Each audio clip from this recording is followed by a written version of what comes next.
Happy Thursday, everybody. Andy and Steve from WagerTalk.com. Welcome to the Road to Millions on September 28th. You're going to want to stick around. We got a really, really good show. We're going to go over two of our best bets for Thursday night football, and it's Team Total Thursday. Steve and I are going to give Yes, out sir. our favorite overs and unders for team totals. We've been good at these, and I love researching these team totals. I think it's a really good market, especially this year. So far, we've been good on them. We're going to give you some MLB plays for a fade of the day and the sleeper of the day, and then Steve's going to break down a stat of the day in the NFL. While you guys are watching, please hit the like button and don't forget to get your survivor picks in if you have not for this weekend. If you advanced, I see some of you already put their picks in yesterday. Awesome work. So let's get the rest of those in. And then good suggestions on the sports record or the Unbreakable Sports Record Hall of Fame. We got a couple good suggestions. We'll definitely use one of those next week. So appreciate everybody commenting about that. That was on yesterday's show where we broke down. Can anybody break Ricky Henderson's all-time record for stolen bases? Nope. So, all right, guys, let's go ahead and get into it. And we're going to start with two Thursday night football best bets. And we're going a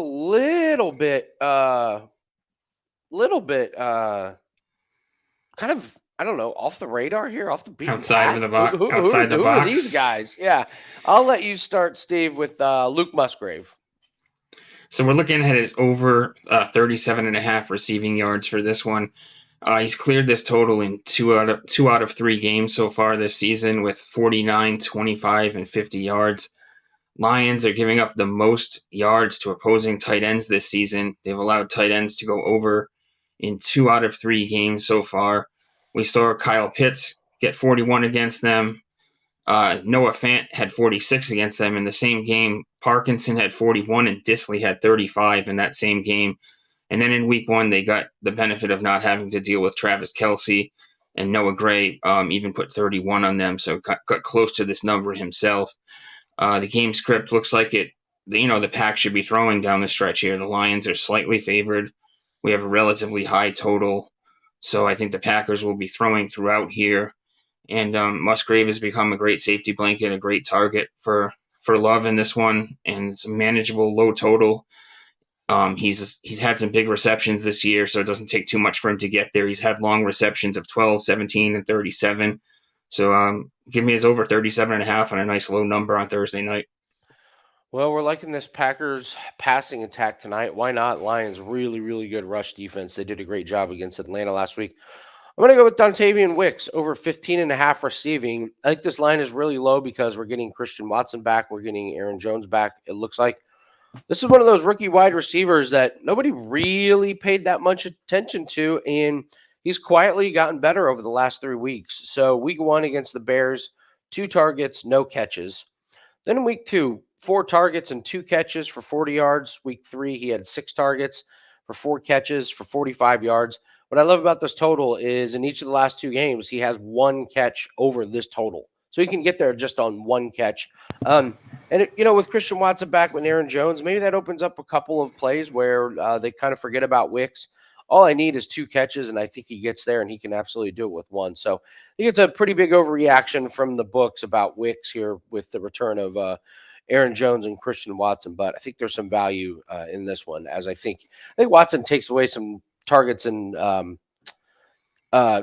production for maybe like Romeo Dobbs and people like that. But they really like Wicks here. And I think he still gets some targets as they want to keep him involved. So there's your 2 best bets for Thursday Night Football, Dontavian Wicks and Luke Musgrave. What do we have up for tonight, guys? We have our official Thursday night play of the day. That is up at WagerTalk.com, and we still have the Ryder Cup pack. They're going to announce the pairings later today. So I'll start uploading plays. Not going to be a ton of plays, but when they announce the pairings and we get some good matchups, we'll go ahead and fire on those. Don't forget this tournament is over in Italy, so it starts at a really weird time in the U.S. So just be aware of that. And we only have about an hour in between the morning and the afternoon times to get those bets in. Ton of fun, a lot of good profits, but make sure we're paying attention to the start times here. So. All right, let's do team total Thursday. Each of us pick a favorite over and a favorite under. I like the Texans over 19 and a half. And I mean, the Jets is the under. I mean, this is the Steve and I both picked this one. I just got to the window first. uh, and then Steve likes the over for the Eagles and the under for the Cowboys. So I'll start first here with the Texans and what I like about them. So 19 and a half. So last week they had 37 against the Jags and they had 20 against the Colts. I just think CJ Stroud and this offense is starting to settle in and get better. Pittsburgh, I don't think their defense is as good as everyone thinks. They gave up 30 to San Francisco. They gave out 22 to the Browns. And they gave up 18 to the Raiders, like Steve and I were talking about. The Raiders were moving the ball. I mean, Jimmy Garoppolo had over 300 yards passing, but he just threw 3 terrible interceptions.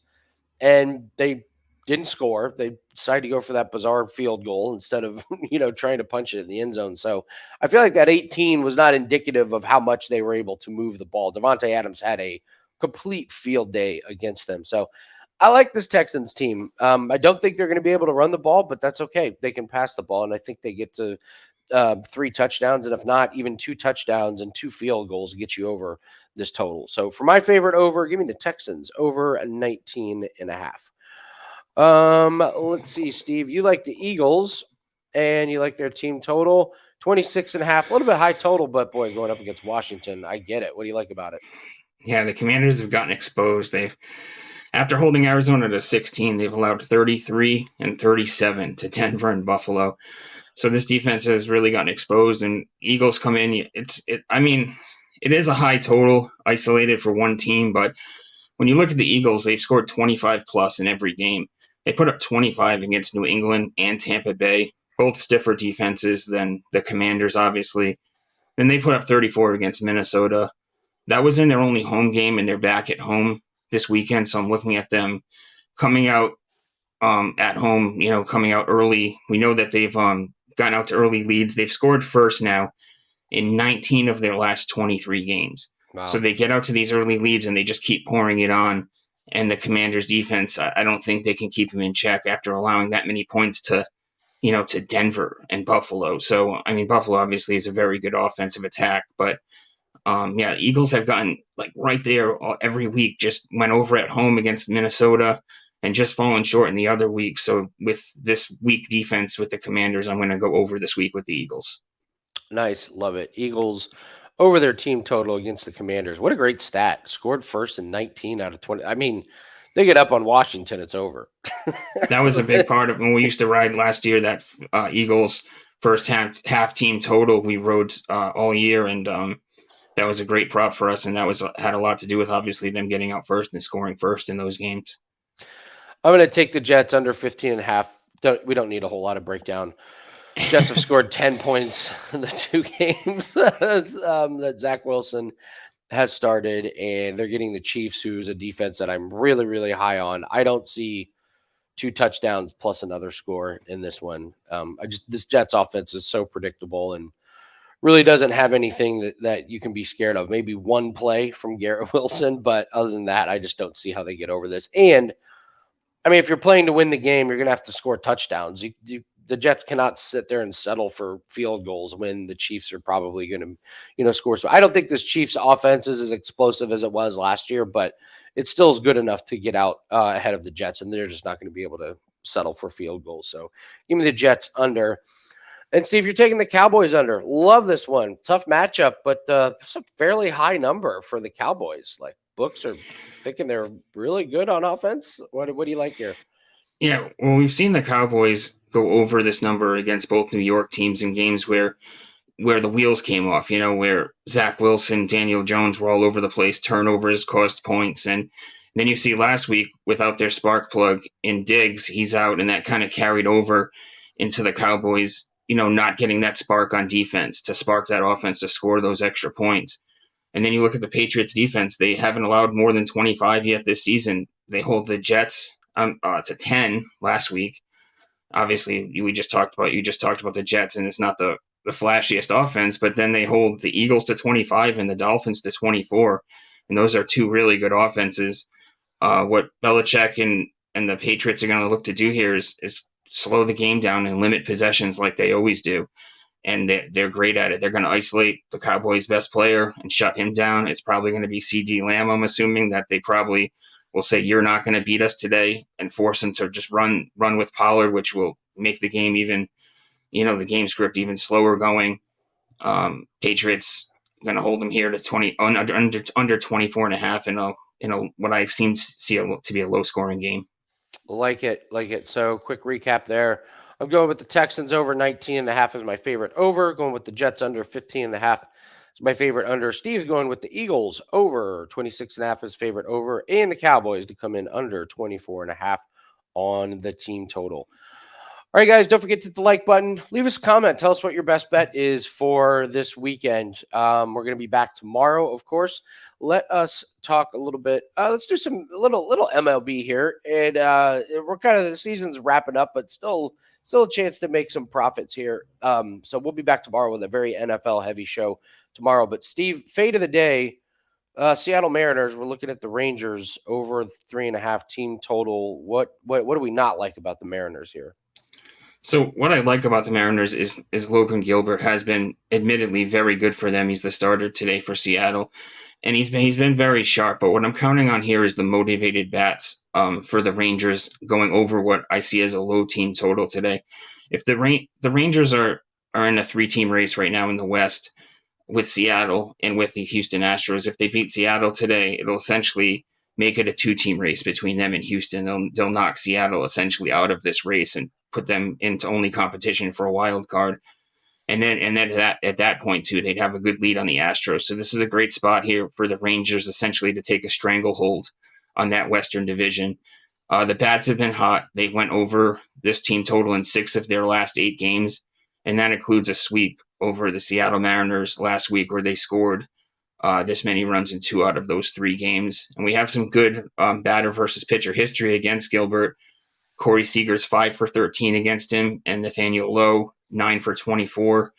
This is a low team total. They're on the road, so we'll be guaranteed to get a full 9 innings of at bats out of the Rangers today. Give me their over 3.5 team total tonight. Like it. So we're gonna fade the Mariners tonight. Try to come up with a sleeper of the day. I think I got a pretty good one. Give me the Cubs here. We're going to be fading the Braves here. The Braves, they have the clinched best Major League Baseball record. And if you saw the celebration, Acuna just became the first player to have 40 home runs and 70 stolen bases. Pretty big celebration. Not really sure what they're playing for. What why do they care the next couple of games? So they're putting out AJ Smith. I think it's pronounced Shaver. I'm not really. I'm struggling with the pronunciation of this one. For the pitcher, 21.2 innings pitched, 17 hits, 13 runs. He's not been that great. Marcus Stroman going for the Cubs. He will not go late into the game, but he's only allowed 3 runs in his last 3 starts. So I feel like just watching Acuna celebrate last night, I feel like that was the pinnacle of their regular season.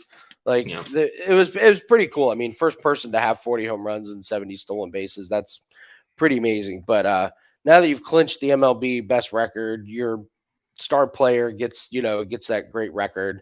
I could see a little bit of a celebrating night for Atlanta, and I'm not really sure they're going to be dialed in.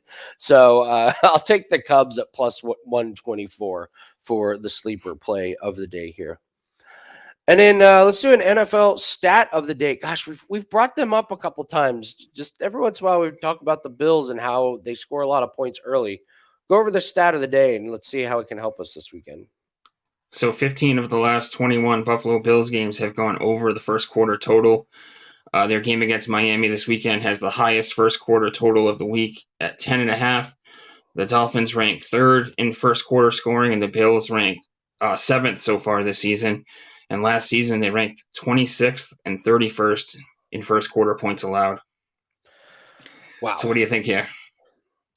Anytime you have a total that's over 10.5 in the first quarter, that's a monster number. We do not see over 10.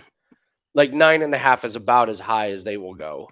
But to say like 10.5, I mean, that's 2 touchdowns. I mean, unless you get a quick touchdown, a field goal, and then maybe a change of possession real quick.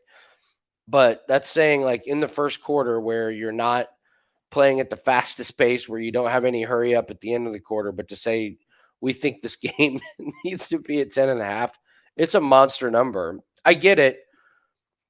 I got to say, I lean under. I think all Dolphins lines are overinflated this week. I just think there's too much emphasis on them putting up 70 against what is looking like a historically bad defense. And the Bills are not a historically bad defense. They're a pretty good defense. So Yeah, everything in me wanted to go under on this with the big number, and like you just mentioned with the Dolphins score 70. You know what I mean? Of course they're going to go over 10.5 in the first quarter. Look at Buffalo; they've went over in 15 of their last 21.